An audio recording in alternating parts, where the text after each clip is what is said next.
Fédération syndicale des enseignants de l'éducation nationale (FESENA), affiliée à la CONACYSED, a été en ligne de mire ce lundi 11 août 2025 à son QG, situé à Winji, 4e arrondissement de la commune de Libreville, pour une communication capitale teintée de multiples doléances pour le bien-être des enseignants.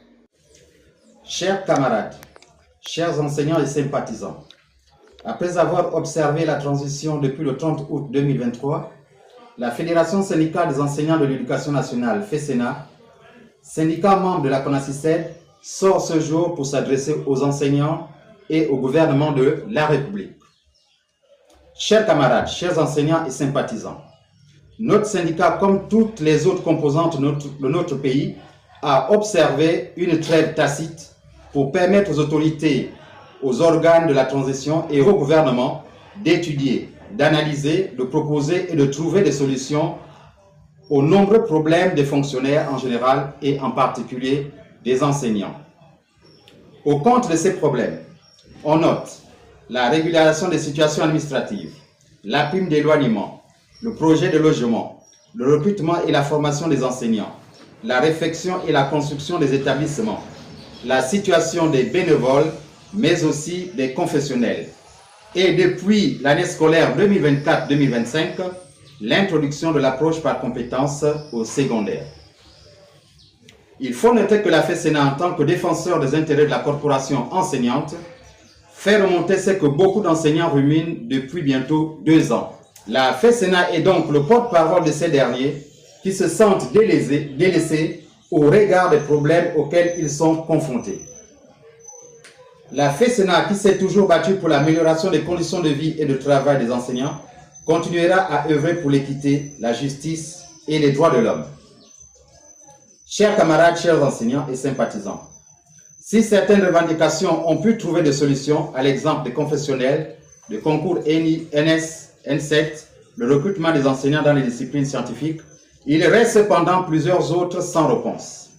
C'est pourquoi ce point de presse se tient à juste titre pour rappeler et dénoncer le mutisme du gouvernement sur ces différentes revendications, notamment celle des situations administratives.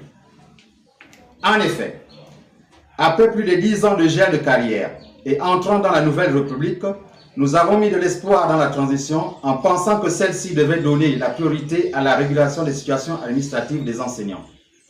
Force est de constater, jusqu'à ce jour, il n'existe aucune communication, aucun chronogramme, encore moins des statistiques du gouvernement issues de l'élection du 12 avril 2025 sur cette épineuse question. Cette situation crée chez les enseignants une démotivation, partant un désintéressement de la profession. Face à cette réalité que nous qualifions de dramatique, la FESENA interpelle le président de la République, chef de l'État, chef du gouvernement, de se saisir une fois de plus de ce dossier hautement vital pour les carrières des enseignants. À propos, il ne s'agira plus pour la FESENA de nous faire constater des situations administratives virtuelles sans support physique, encore moins sans effet solde, mais plutôt d'un réel impact financier tel que prévu par les statuts de la fonction publique dans nos traitements salariaux à la fin de chaque mois. Monsieur le Président de la République, chef de l'État, chef du gouvernement, la Fédération syndicale des enseignants de l'éducation nationale estime que le bien-être est un idéal essentiel à l'épanouissement, tant au sein de la famille que dans le milieu professionnel.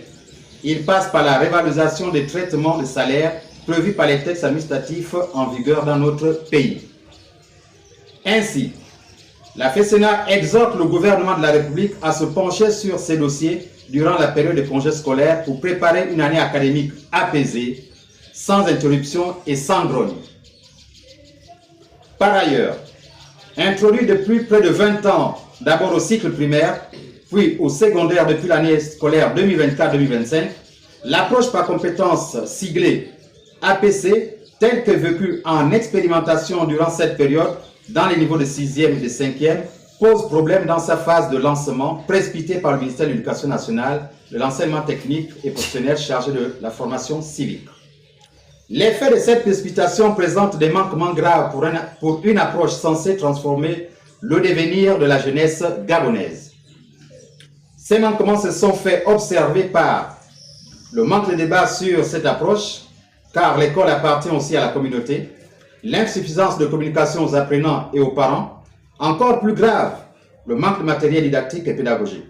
À cela s'ajoute la formation insuffisante des enseignants. Pour sa part, et dès son introduction et sa généralisation au cycle primaire, la FESENA n'a cessé de demander une étude d'évaluation pour mieux appréhender cette approche. Malheureusement, cette voie n'a jamais eu d'écho.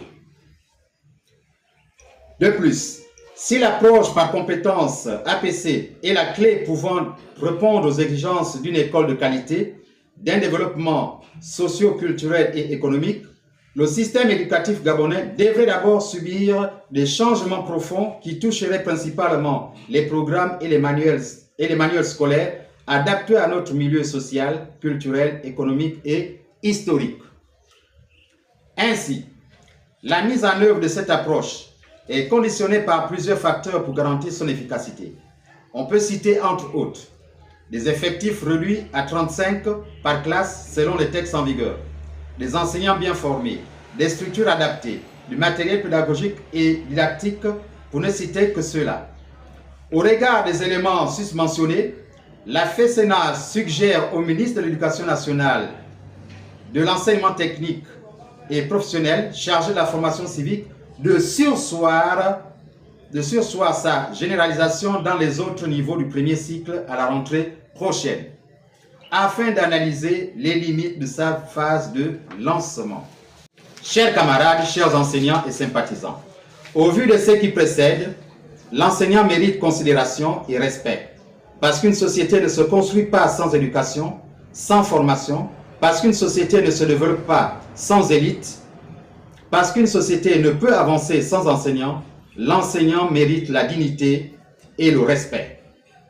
C'est pour cette dignité, c'est pour cette fierté que la FESENA interpelle le gouvernement de la République à se pencher sur toutes les revendications en mettant un accent particulier sur les situations administratives des enseignants avant la rentrée des classes prochaines. Je vous remercie. Nous notons que c'est devant la presse nationale que Christian Mundunga, secrétaire général par intérim, en présence de son état-major, ont interpellé le président de la République et chef du gouvernement de la Ve République, via son ministère de tutelle, d'avoir un regard particulier sur les revendications des enseignants qui ont choisi que la craie et la disponibilité patriotique pour former le fer de lance de la nation.